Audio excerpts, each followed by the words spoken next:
Hello, everyone, and you're very welcome to the Monday edition of the Man United Agenda. There is no Andy Tate tonight, but he will be with us tomorrow to preview that Nottingham Forest game. But stay with us for a very interesting debate.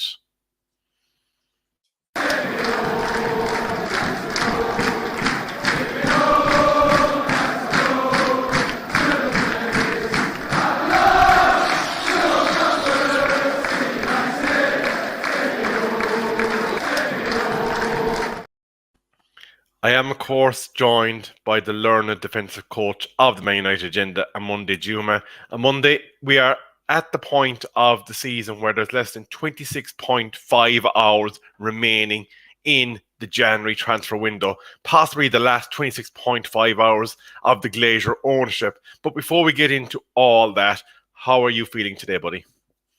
Feeling all right. Look, we beat Reading the weekend, but that was expected. So no, partying or celebrating about that. We're just getting on with business and getting down to business. And there's another week's gone by. We had a successful week in the Cups last week. We've got Nottingham Forest on Wednesday. We're 3-0 up. We should ideally get through to the final without any sort of scares. But you're talking about scares. This time last year, me and you, Rebel, were talking about the squad and whether we need to sign anyone. And in hindsight, you've probably proven right that we needed to invest because we didn't do too well in the latter end of the season, So there's a lot of question marks going into this time. What did you say, 26 hours? Or there's another 48 hours like Eddie Murphy film? I don't know. Roxanne, you don't have to put on your red dress. Who knows? But what I do know is for sure, just to go off track a bit like Arsenal, I've got a Sunday football team. And the other day we lost. When was it? Yesterday we lost. We played the top team, young team, flying high. They beat us 4-3 last time. Really close game. And yesterday they beat us 5-4. And I'm a bit down because there was fighting. I was reffing the game. I could have sent off one of my players because he headbutted the guy in the first couple of minutes. I was getting abused from both sides, even my own teammates about decisions, So I'm still a bit from that and a bit disappointed. So we're going for the cup, guys. Follow us, Woodlands United FC. But it's all about Man United tonight. Let's go. Absolutely. No, I just want to say that sounds a bit controversial, Mr. Juma, that you were reffing your own team. How much did you have to invest into the organising committee's pockets in order to get that nice job? Well, to be honest, we scored an early goal. There was a couple of fouls that were like 50-50. They were saying I wasn't keeping up to pace. There's a lot of pressure when you're refereeing like that because they say you're not biased. But check out my video on TikTok. I've got a little video about the game and all that kind of thing. Check that out on Facebook, TikTok, whatever you want to do. But yeah, it's tough, isn't it? Because you want to be fair but firm. That's what I tried to do. I could have sent my player off in the opening minutes for which was violence. I could have. They flagged for an offside goal, which we scored. I felt it was onside, even though the linesman was their player. I felt he was being a cheat. So there's a lot. This is Sunday football. You get a lot of that. And there was fights. There was arms house. It was muddy. It was a real war out there. But in the end, we shake hands and we get on with it, and show respect. So, yeah, it was entertaining. Before we move on, Solo is in the chat. That he is the leader of the Man United Agenda, and he's the wool that's pulling us all together. He says, on Monday, Sunday League football was Harry Maguire playing at the back there at the end of the day. Well, I would have preferred Maguire than what we had at the back. A few mistakes, but it doesn't matter. We move on. We learn from that. Anyway, yeah. Do you want to say to Robbie Norman as well? Because he talked about Love Island. Yeah, I am a Love Island fiend too, and I will be watching it about 11 o'clock tonight. Just to, rather than I'd rather do the Man United Agenda. Watch that later. Are you doing a crowd viewing session with Bat Time with Vaughan? Because I know him and you were the Love Island feastos. Yeah, we do love Love Island, but I'm doing a show with Vaughan a bit later at 10 o'clock, so that's why I'm saying 11. So yeah. Let's go. Okay. And before I do move on, I want to say hello to the 70 people in the chat. Please do give us a like, share, and subscribe. We are rapidly approaching the road to 3,000 subscribers. So we do want to thank you all from the bottom of our hearts here in the Man United Agenda family for joining us. And I am going to mention a very special show that's coming up. Now, Solo's going to kill me for letting the cat out the bag, but because OMONDI's with me, we will be recording a very special memorandum of the Busby Babes to go out on the anniversary. And if you are a member of the Man United Agenda, check out the perks. That video will be released exclusively to Manchester United Agenda members. But moving along, we are going to get into the first item of business, and it is kind of a precursor to what we're going to be talking about, and that is the blows that we've had to centre midfield as of late. And that is, less than an hour ago, we had an FA Cup draw for which Manchester United were in the pot, and we have drawn either Derby or West Ham. Now, obviously, this is an additional fixture that will be coming into play for Manchester United, but without going into that on Monday, how do you feel about the draw itself? A winnable fixture for Manchester United? Look, we've been fortunate this year with the draw in both cups, domestic cup competitions. So I'm not going to complain. We could have had Man City or Liverpool, one of the top teams. I won't complain because it's the luck. Sorry, Monday, not to cut across you. Liverpool are no longer in any cup. I know that, but we could have. That's what I'm trying to say. A good example. It's not 2021. It was 2023, and Liverpool down in 10th. So I'll mention someone else. Let's say Arsenal, for example. Oh, they're not in the cup either. There you go. So no bants. Just let's just keep it real. Look, like I say, Arsenal are out, Liverpool are out. I don't care who we get. I know we're away from home. West Ham are winning right now. Hopefully, you guys are not watching that show. You're watching us. It's not, I'm not nothing to scout there. West Ham are down the bottom of the table. We would expect to beat them or at least get a replay back at our ground. So FA Cup, League Cup, it's all about the cups this year. They say the title's gone after we lost to Arsenal the other week. So let's put some momentum into that, even though I don't think it's quite over yet. So yeah, the Derby, we know about them. They're really cash-strapped championship side. They're sort of flirting with danger, relegation. They've sold some of their best players in recent years as well. They sold a guy to who's the guy? I forget his guy. That left-footed, full forward guy, young guy who'd been doing the rounds. Ended up at Rangers. He's at Chelsea, Arsenal. They've had some talent there, and they sold him, but they're still struggling. I think West Ham are a team that are beatable at the moment. They're even looking at selling Antonio, their forward. They've brought in a few players. Moyes, he's lost that kind of buzz that he had the last couple of years. They've been fighting for top four, so they've been good. But at the moment, they're on a low, and this just shows you just slip up or just take your let your guard down for 1 second in the Premier League, and it can all fall apart. Your confidence is shot. So yeah, I think we've got to beat them with both teams there. Absolutely, and I'd just like to point out that any jibes at certain teams is in good taste, and it is with our extended family in the FTSN network of channels. So no offense intended to any Armory or Anfield loving people that are part of our family. And just speaking of the FA Cup, it is currently halftime. It's West Ham 1, Derby 0. So it looks like, to quote Mr. B's favourite nickname for him, David Moyes might be making a return to playing us in the FA Cup. On Monday, do you want to hit a few comments before we start talking about midfielders and the misfortune that has hit us in January? Yeah, most certainly. As you know, the Man United Agenda, we always read out comments as much as we can. So keep typing in. Edward French, how you doing? He's ready for the show. He's the first one here. I want to say hi to Bilal. Said Donny van der Beek won't be a miss, but Erikson's a big miss. Yeah, we're going to talk about that very soon. Robbie Norman, obviously talking about Love Island. Yeah, we discussed that. Enda, sorry. Good to see you again, lads. So we're winning 2 to 3 trophies this year. We hope so. I want to say hi to @Talk Football on Twitter, saying solo, fine shots at Maggie. Evening Cockles says Bill Baggio. We've got Edward French again saying good evening to everyone. Good evening, guys. Hope you're good. Have a great show. Yes, we will. Thank you, Talk Football. Big up to Talk Football, man. Andy Long say, dear Monday, I'd rather pull a few teeth I have left than watch that shite. Talk about my Sunday football. I wish I could play for Erikson, says Bilal. And Paul Tierney saying, hi, guys. Hope all is well. Small news, United signed a young City striker. Yeah, Binacci. 2 days today. For one, he's one for the future. He's a striker, yeah, no doubt. I've been watching him. He looks pretty good. He scored 15 goals in the academy game so far. Jay Motty's coming on tomorrow, and Andy Tate will give a short message as well. It's only for members, though. That's to do with the coming up show about the Busby Babes. 9 home draws in a row. 17 in the chat. That's from I'm not Rebel Solo. I genuinely think we can beat anyone in the cups. I don't think I'm being too excited saying that I think Weghorst is going to be so much more important than people give him credit for. We're on the same page, Ender. MEFC is asking how everyone is doing. We're doing great. Mr. B's in the house. Evening, lads and ladies. Andy Long saying, no, Monday. That Love Island crap you were talking about at the start of the show. Sorry. I'm going to get some haters here. Who's watching Derby West Ham? No one. You're watching the Man United agenda. Let's go. Yes, indeed, Monday, and thanks for reading out all those wonderful viewer comments. So we are going to come along to the main event, and as you know, we did lose Donny van der Beek earlier in the month, but now it looks like that we may be missing Christian Erikson as well.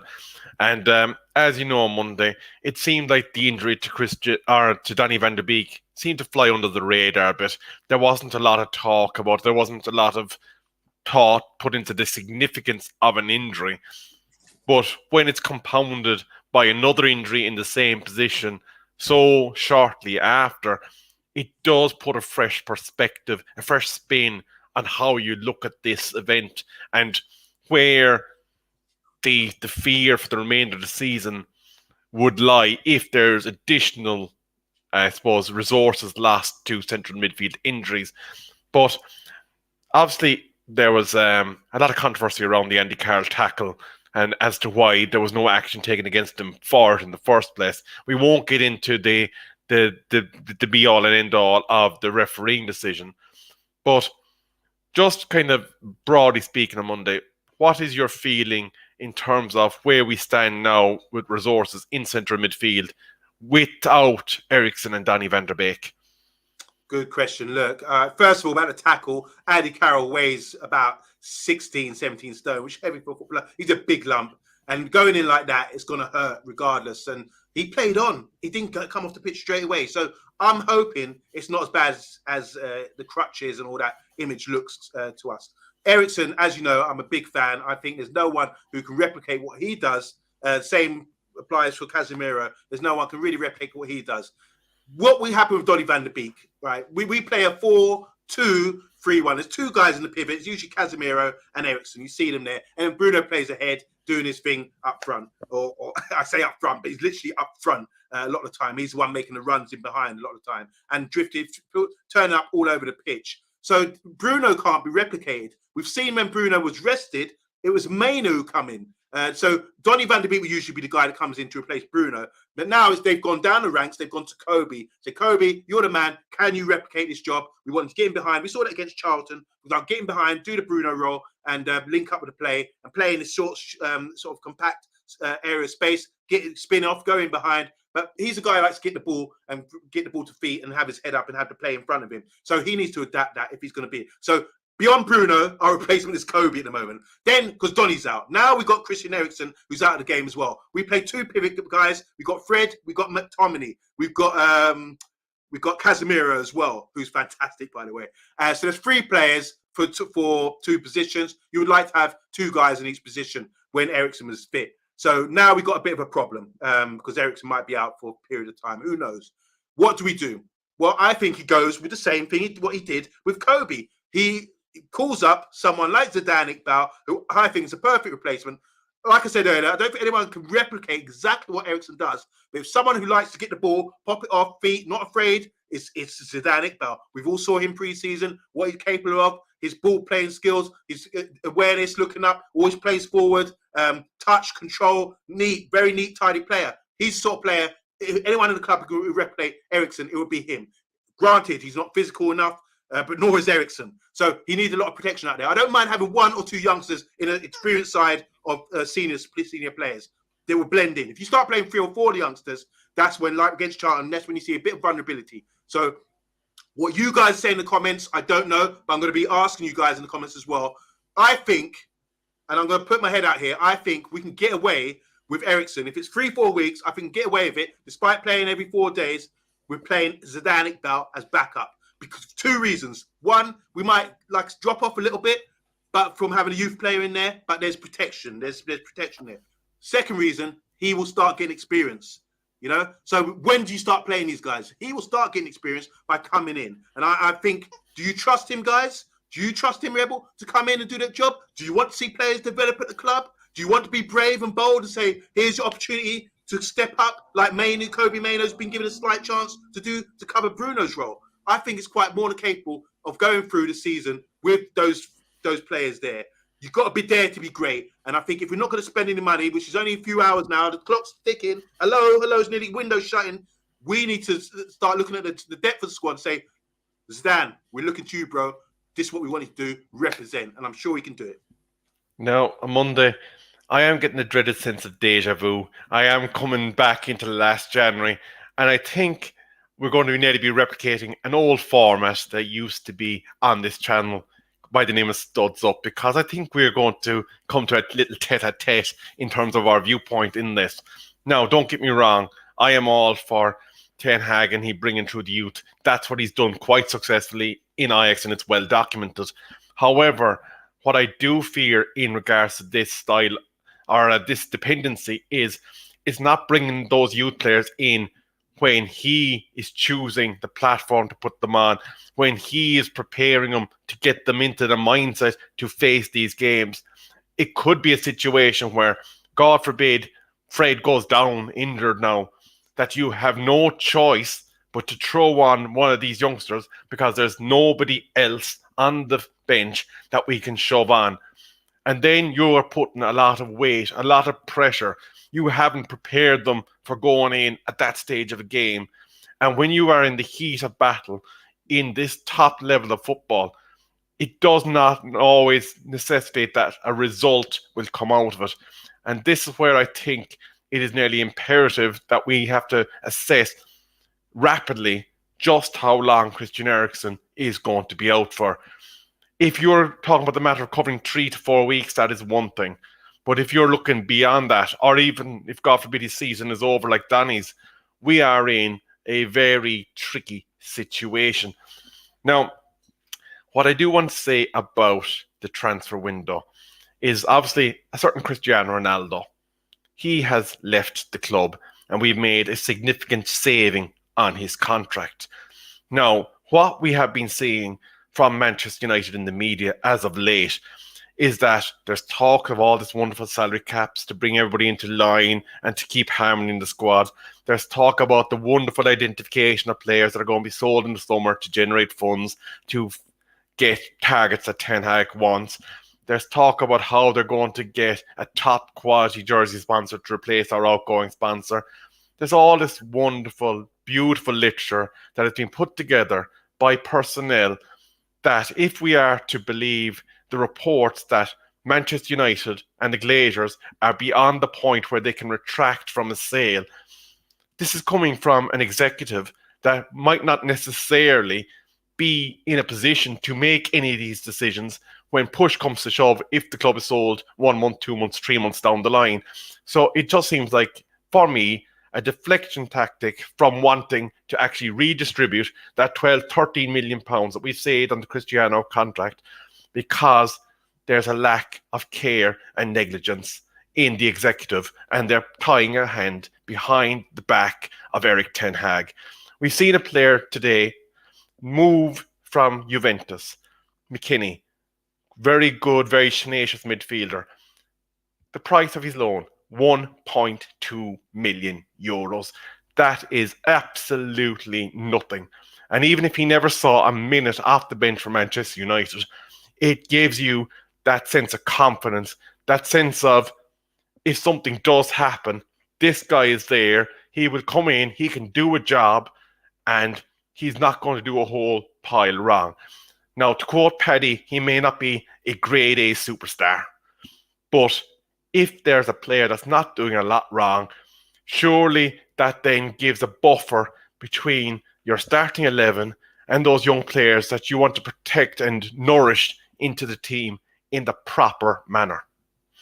Rebel, you're filling the whole Man United agendaites with anxiety with that speech. I came in with rousing speech saying, yes, we can trust the youth. Look, guys, if you remember, we're doing a show on the Busby Babes coming up. What's that say about Manchester United? Then we look at the class of 92 as well. What does that say about Man United? Then we're raving about Rashford right now, who stepped up for what's his name, Louis Van Gaal, and stepped in for a senior player and came in and sealed the deal and seized the day, all right? And you're out here being negative and making me anxious as well. Oh, the money. Oh, we're missing out on Winston McKennie or whatever. I mean, come on, bro. Come on. We need to be more positive than that as a fan base. And I'm saying this, Rebel, because you're really putting a downer on things right now. I'm saying, yes, Zidane Iqbal can step up if really required. You know, that's what the youth player's for. He's on standby. You know, he's still at the club. He's not on loan. The manager, I think, sees something in him. I think he sees him a good player there. We saw with the training clips on the pre-season tour how he was really investing in him, talking him out, pulling him out for the cameras and all that kind of thing. Keep the ball down or whatever. That shows me that he rates him. I do my eye test. I rate the guy. I think he could play. Kobe as well. These two players there, they're both midfielders. I think they can both do a very good job when required, you know. Now you're saying about loan deals. Yeah, we've already got someone in loan, a striker, because obviously we did need a striker because of Martial can't really, you know, he's not really fit at the moment. So that replacement was in the mold of what exactly we need. And I hope you guys really appreciate what we're seeing with this tall 6'6" striker his hold-up play, his build-up play, his link-up play. It's brilliant. It's exactly what we need. Now you're saying about injuries and all that kind of thing and money not being spent and time running out, like I keep saying, like Stone Cold. What's the time? It's the time the window needs shut. But we got a squad for a reason and we got a manager for a reason. And it's all about for me. Yeah, exactly. It's all about for me, the manager showing his mettle right now, showing what he's paid for and bringing in players to play the role. Who knows what he's been working with in the background? We've also got Sancho to come back in. Who knows? There's a lot of talk about Martinez can go in midfield. He's played in there a few times. I wouldn't do that. But do you see what I'm saying? You've got to work with what you got. Yesterday, going back to my Sunday league side, I had to rotate. Big Francis didn't turn up. I'm like, oh my God, what are we going to do now? We had to rotate. We had to say, all right, you come in here, you do a job, and explain to him exactly what you need to do, you know? And it might be big boy who's overweight on the bench. You get the game, get out there and do your job, bruv. And he represented, you know? I'm not naming names, sorry. I'm not going to call it out. But do you see what I'm saying? So the manager's paid to do this. If he really, really wants someone, then he should go out and get someone. You know? And I think the money will be there. Like you said, the money is available. But my second point is this.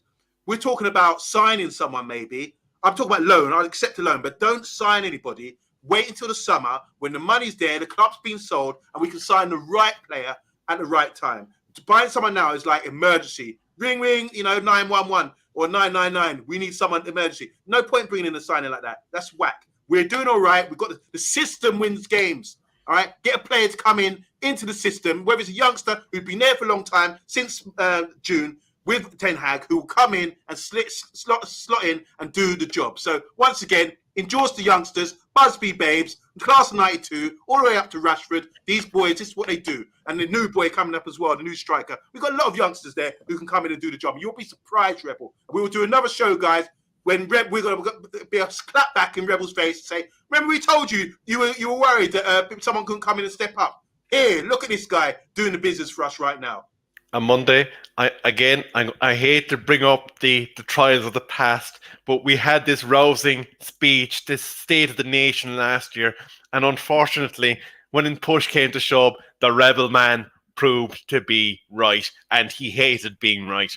Now, you have mentioned, I do want to win League Cup. I do want us to be in the latter stages of FA Cup. I want us to kick that Barcelona team straight out of Europe.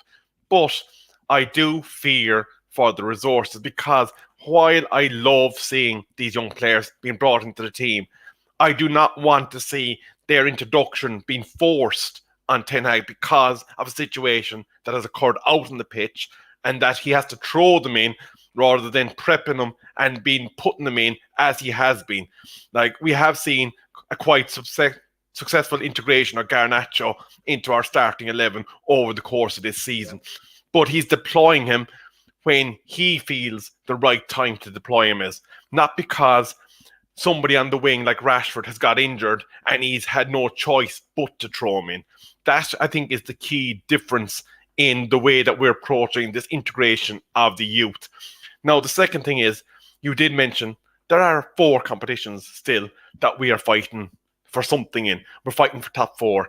We're fighting to win the League Cup. We're fighting to possibly win the FA Cup. And also contribute in Europe. A game every 3 days. And what we have seen and what I've heard from the fan base is they are questioning if Erikson had not had so many games on the clock, would his body have been a bit more resistant to the tackle, etc. But that is, I'm going to wipe that from the slate. But what I will say is that we are in a situation on Monday that we cannot ignore. We have not played Martinez in centre midfield all season. We can't just adapt him in there now because he has not been training in there and he has not been working in that system, in that role. So that is now pretty much off the table in my view. Yeah. Zidane Iqbal, at the same time, if he's forced into a situation where all of a sudden he's the starting centre midfielder, that means he will have to play a game every 3 days. And how long can that be sustained for? But and then of course you have to look at what's the next man up on the bench. We're talking about 17-year-olds that have been thrust in to the highest level of competition, the most pressured situations, because you're talking about cup finals, cup quarterfinals, and then you're facing one of the biggest teams in Europe in FC Barcelona, a team that one of the greatest of all time, Lionel Messi, played for. There is a lot of weight of expectation, a lot of pressure that I think is just so unfair to put on these players. Whereas if you make one key signing to provide a bit of buffer, a bit of coverage for Erik ten Hag, you say we can't sign anyone in January because they may not suit in the summer. There's a player that's going out of contract at the end of the season, Youri Tielemans. Is he the perfect fit? Probably not. But if you buy him for 10 million euros, chances are, if we wanted to move him again in the summer, we'd probably be able to get the 10 million back because he's not going to lose that level of value in the 6 months. And the other side of things is we have watched Chelsea spend bare millions in this transfer window. They've been able to do that because they can amortize that over the period of the contract of the player. So we give Tielemans a 3-year contract. All of a sudden, he's a 3 million euro cost against our club for this year's financials. Problem solved in terms of the financials. You get in the player, you get the coverage. There's a couple of players out in Spain that were one time looked at as being one of the top prospects. Isco. He's on Isco. He's on a free transfer. Again, sign him up on a 6-month deal. Have Eric give him this is your chance to prove yourself. Show that you can still do it at the top level. Put yourself in the shop window, perform for my team, and maybe, if you do well enough, we might even give you a new contract after. But they are options. Yes, they're band-aids over a wound, but at the same time, it gives you comfort. It gives you a sense of relief that if we did lose a player through a suspension, through a short-term injury, that we're covered. And I'm going to get you to respond to all that and maybe get a sense of the comments as well on Monday.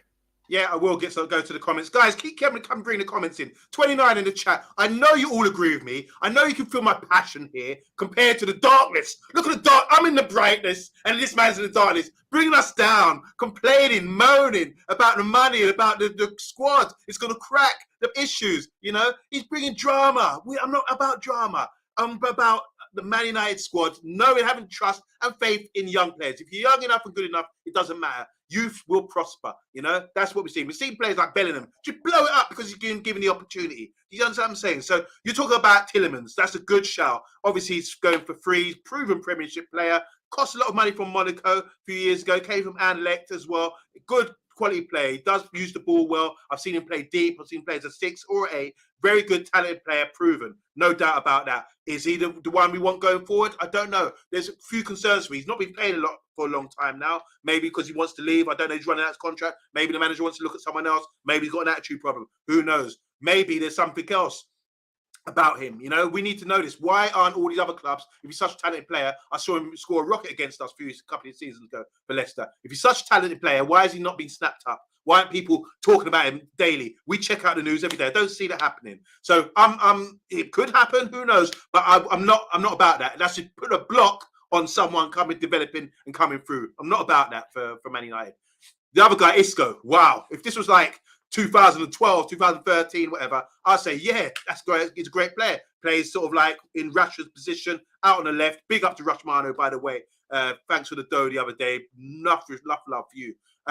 Yeah, so Isco plays on the left, can play attacking midfield in Bruno's role, but he's more of a ball player, likes to defeat. Can he handle the Premiership at this stage? He's sort of not being sought after either. What's the issue with him? I'm not really interested in that, you know. Oh, he's just signed for Union Berlin, saying Robbie Norman as well. Robbie Norman saying he signed for Union Berlin. So Isco's a no-no for me either. As you can see, it's done, dusted. So once again, we resort back to the clock is ticking.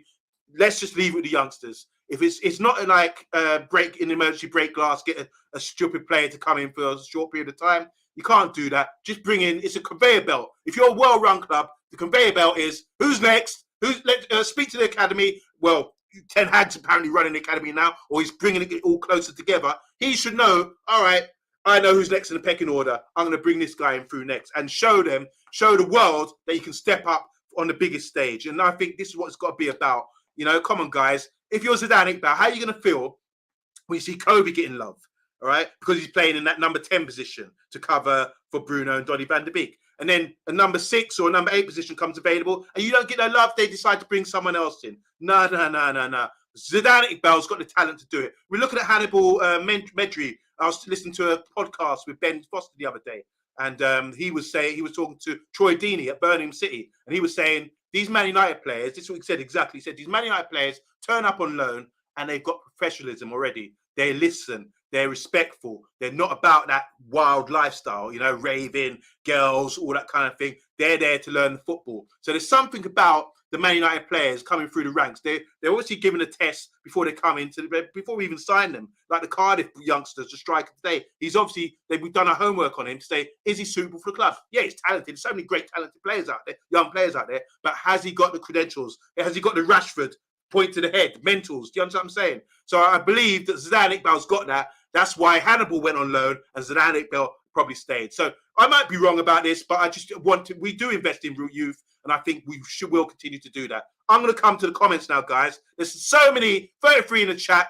I'm going to read out as much as I can because you guys really invest in these comments here, and you're talking a lot here. So I want to say hi to Rich Sports. I saw you, Rich. There you are. Go and check out Rich Sports later. His top channel as well. Big up to Miko as well. How you doing? Now, here we go. Rushmano. Big up, Rushmano. Enough respect to you. Bruno's a great pass on the ball, he's saying here. I think that's in response to something. Paul Tini saying here, may go to Cork to find a new legend. You know about Cork, don't you, Rebel? That's your almost hometown. Belu saying, it's a shame for Donny. He was doing bits in the game before he got injured. Box is saying, could play Martinez at DM, Casemiro at CM, play a different centre-back to Martinez, Maguire, or Lindelof. We've got options there. So there we go. There's a bit of variety. As we're saying here, got Rushmano again saying, when you say we got McTominay, he's laughing. I was listing the players that we got. I think McTominay's done well. I want to say hi to Kierwin Nixon. How you doing? He said the coach is going to go with Fred and McTominay first. He put up that kind of responsibility on a kid. He can't, therefore, first before he puts on a responsibility on a kid. Okay, so there's going to be a pecking order. It's going to be obviously the senior players, but if they need to rest them or sub them with a guy out, then maybe they bring them in afterwards. Just to add as well, there is reports that McTominay picked up a knock in training, so we must keep an eye on that one as well. Woo, Lord! Andy Young saying, I'm not sure Iqbal has even featured since pre-season. Very true, you don't think he has. Very big ass, lots of responsibility. Dare to be great, guys. Man who's ahead of Iqbal says Bill Baggio. Miku saying, following Erik Ten Hag's career, he doesn't play youth just for the sake of playing youth. That's true, but we're at a situation where they might have to come in. We've got Bilo again, so I don't think Ten Hag trusts Zidane. Why? Guys, give me an explanation why you don't think that's happening. Because he hasn't played or something else that I don't know about. Rushmano is saying here, the money we save from Ronaldo is keeping the club going on a day-to-day basis. That's how much trouble we're in with his owners. Isn't it true, Rebel? Are we losing 2 million a week or something like that? That is the story, yeah. There was a rather detailed report in The Athletic not too long ago, and I did a show with Colum on FTS saying, because the mind boggles. We apparently have 2 businessmen that are running our club, and it does not seem to be run in a business fashion. There were some ins and outs as to questionable soft loans to associated affiliated companies of a certain family, but I won't go into that today. If you do want to see that show, it is over on FTSN, and you're more than welcome to give your comments. That's for sure. Bill Badger saying it's okay to say and play the kids, but the first team are not helping. Failing to kill off teams in the first half would allow Ten Hag to give debuts and minutes for the youth. So we say if we go up 3-0 up for half time, then they can get their debuts out there. I want to say hi to Mike J, saying yes, the positive is strong with this one. Showing a love heart. Love back to you, Mike. Garnacho Elanga and now Manu Pelestri are being integrated. I think that might be for the youth integration. The MIX fan who comes on here said Ten Hag is cautious with youth. That would be Vincent Demise, Dutch correspondent. He comes on and saying the same thing. So big up to Box with that comment. Mike G saying we're going to win the quad. Like Liverpool tried last season. Miko saying if we're going to go for loan deals, we just try to move for Tielemans. Just to clarify, we can't go for Tielemans, can he? Because his contract's running out. It had to be a signing. The only way we could do that is if we turned around and reached a deal with Burnley to buy Weghorst at this point. That would be the only way we could do another loan. Oh, right. Okay. I see what you mean. So there's two. Got you. I get it. Yasin, how you doing, man? United and Liverpool need midfielders tomorrow for sure. Rashmano again, Garnacho, maybe Manu are the only real additions for the youth we can use, unless we recall Hannibal, who is playing regular football at Birmingham right now. 29, or there was 29, now 32. Watching. Press the like button for us, guys. As a community thing, that's what we do. Mike again saying, nice one, Solo. Made some time to join. Love my positive attitude paying off on the show from my Twitter space. Yeah, I listened to a bit of that earlier. Errol was going in. UK Strange saying, we Man United, we're never going to stop. Is this a song? We've seen it all. We've won a lot. And we're Man United and we're never going to stop. By the way, incidentally, from Mike's Twitter space, I was also there and I was taking plenty of notes of what Solo was saying to be used in future shows. So I'm watching Solo. Let's say hi to Kerwin. He's saying, yo, players. Hope you're all well. Big up to Kerwin, man. How you doing? The evidence says Mano is, at the moment, Ten Hag is mostly playing his strongest teams in most games. We've seen that, innit? If that continues, I can understand him doing that. We are in trouble. Our depth isn't there to cope. Robbie Norman, we are Man United. We shouldn't be filling in gaps last day of the windows with youth and loans. Should have 2 or 3 top players in every position to ease in the youth. Yeah, good shout there. Sorry, I haven't labeled the other comments, but keep them coming, guys. Keep them coming. I want to say hi to Emma as well in the comments. She's saying, yeah. I have a better one from Emma, actually. There you go. Oh, here we go. Emma's saying, if I'm right, then Casemiro, Fred, and Bruno rarely get injured. So I think we're pretty safe with them. It's just that they hopefully don't get tired. We'll say, Miko saying, Amondi, I'm with you. Come on, who else is with me? Come on, let's waste up. Let's boo our rebel. Sometimes the only way you learn is by jumping in the deep end and swimming. Yeah, that's right. Pat Lawless is here. How you doing, Pat Lawless? See if there's anyone new in the comments. Yes, there is. We got Mr. Popus 5000. He said the youngsters aren't going to feature. They are supposed nurtured and slowly integrated. Look at Garnacho. How much has he featured? Got off the bench, obviously. I wonder, Nixon saying, I wonder if they're going to call back Hannibal. It's very possible. All hands on decks. Yeah, I forgot about Hannibal. That's a good shout. And keep them coming, guys. But that's it for now. We're going to... I have one more for you. Rushmano saying that apparently Jorginho's on the verge of switching to Arsenal. Let them have him. He's 30 years old. I mean, this is they want to win the title, don't they? They're going for the title with those sort of signings. Trossard nearly 30 as well. I do want to take the temperature down a bit and bring us back into the calm after the storm of that bit of the tete-a-tete that we had there on Monday. As I mentioned at the top of the show, there is now, it's under 26 hours remaining in the transfer window. And I want to get your opinion on the way that Manchester United have been publishing various stories in the last couple of weeks, because obviously there's a lot going on in the background that we're not privy to regarding the takeover. We know that one of the runners and riders is Sir Jim Ratcliffe. We know that there's interest from the Arabian countries as well. Who those players are not identified. But do you think that we're getting very tactical propaganda being put out with regards to policies that are being implemented? Now, I know Ten Hag is a disciplinarian and we're seeing the positive effects of that on the Manchester United squad, but I just want to get your viewpoint on the coverage that we've been getting in the media as of late. All right, so we can just go back all the way to that Liverpool game where the fans rioted and invaded the stadium, and that made a big impact. And since then, it's slowly been downhill. I think that still echoes for the Glazers. I think they realised from that day, we ain't playing. The fans are not happy. And I think it started from then, their downfall. Now we're in 2023. It was announced just before the start of the year that by the first quarter, this club could be sold. And I think everyone rejoiced about that. And what does that mean for Manchester United Football Club? You know, it means someone can come in now. And I don't think there was a story coming out today, a bit of distraction story saying they might not sell. They're looking for investors or something like that. I don't agree with that. I can't evidence why I don't agree. I just don't believe it, accepting something's true without evidence. I don't believe it. I just still believe the club's going to get sold.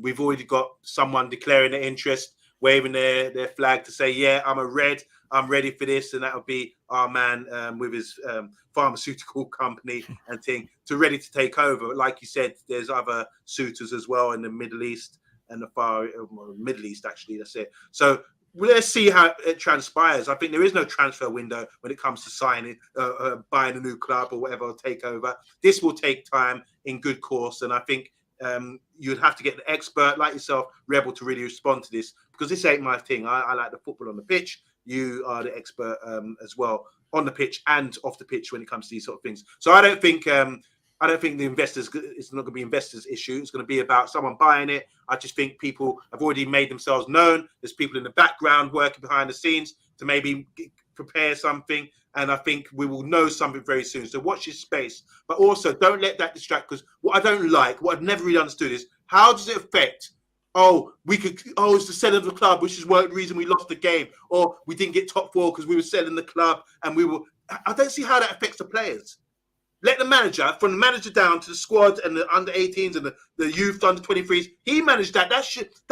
You should be screened from all that. It doesn't affect you to say, we lost because of what's going on in the background. Let the businessman deal with that side of things. Let the football man deal with this side of things. And then with the football man that we have in charge, we will run things, because we run well on the football side of things at the moment. On the other side of things, the business side of things, we haven't been run well, but hopefully that's changing too. And we will be, once again, a big club making good decisions, a bit like Arsenal Football Club. I must say, I give them credit. They're a well-run club. A bit like Brighton Football Club. They're a well-run club on and off the pitch. That's what we need to do. Represent off the pitch and make sure we're slapping people up who are playing the arse and not doing things the right way. Sell the club to the right owner, the one who's going to invest in the club and be on side with the fans, and then take us to where we need to be, where we're challenging for major titles again, not these little domestic cups. I'm saying little domestic cups. We want major titles eventually. This is just our stepping stone. We're taking baby steps towards that. So obviously we have to take what we can get for now. But when it comes to big things, that's what we want, major trophies. And to get that, we have to run well on the pitch and off the pitch. And I can see that happening by the way things are developing.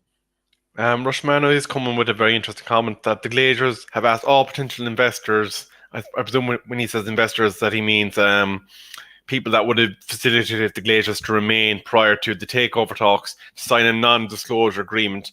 So that suggests to me that the books are in rag order, that Manchester United Football Club as a business has been failed by the owning family, has been failed by the operating personnel, because when you go back to the key critical point, it wasn't when the Glazers took over, because at that time there was a very competent individual working above the manager. That was David Gill. Woodward then came in and was expected to do the job of a competent football director, and he was incompetent. There's no other way to put that.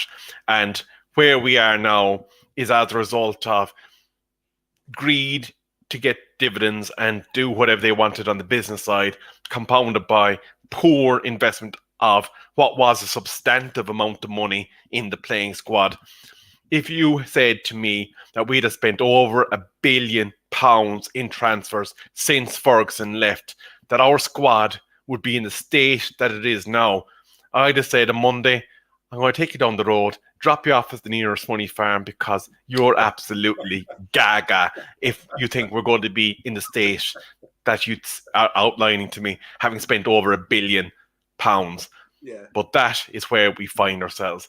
And now I do want to say to the wonderful 25 people in the chat, there is a lot coming up on the Man United agenda this week.